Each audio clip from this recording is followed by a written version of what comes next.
Hi, I'm Marty Nemko.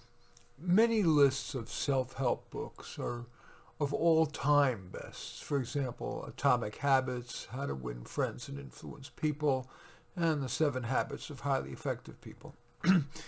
But many of you are familiar with those, and so it may be more helpful to suggest books that are published in 2021.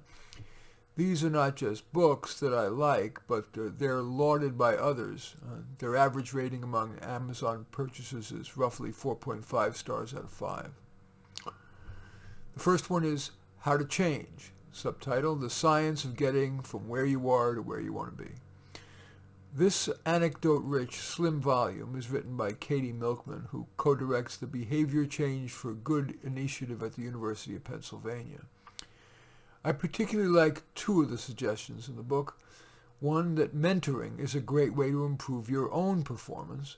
And two, use the app Stick, S-T-I-C-K-K, 2 Ks.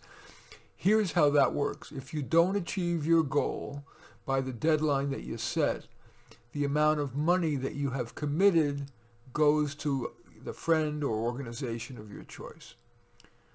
The next book I want to call to your attention is Maybe You Should Talk to Someone, the Workbook. It's a mere 124 pages. It offers exercises to put the author, her name is Lori Gottlieb, her core concepts into practice. Those include what all great stories need is a courageous edit. Your life is no different. Another core concept is we tend to think the future happens later, but it happens in our mind every day. One of the book's activities is called the life sentence. What one sentence sums up your life's patterns? You then use that sentence as the linchpin of some subsequent exercises.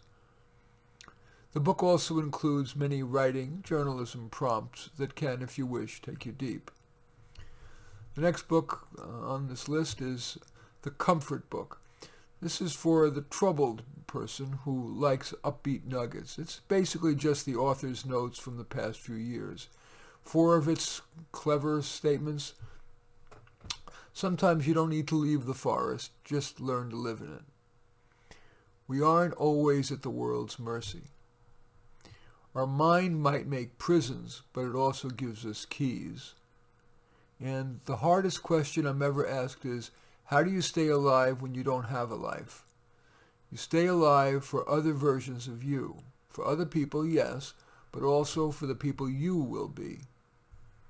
The next book on my list, These Precious Days.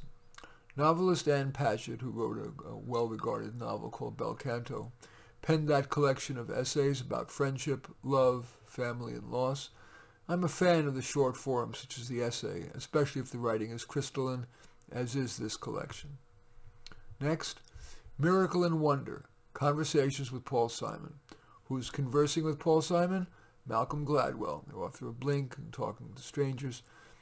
It's only available as an audiobook because it intersperses Paul Simon's music as he explains how experimenting and tinkering is core to his creativity. That audiobook, Miracle and Wonder, may be useful not just for creatives, but for all of us as we need to develop some new approaches to things. Next book, Think Again, subtitle, The Power of Knowing What You Don't Know. This is by Adam Grant, a University of Pennsylvania psychology professor. It's Wharton School's highest-rated instructor.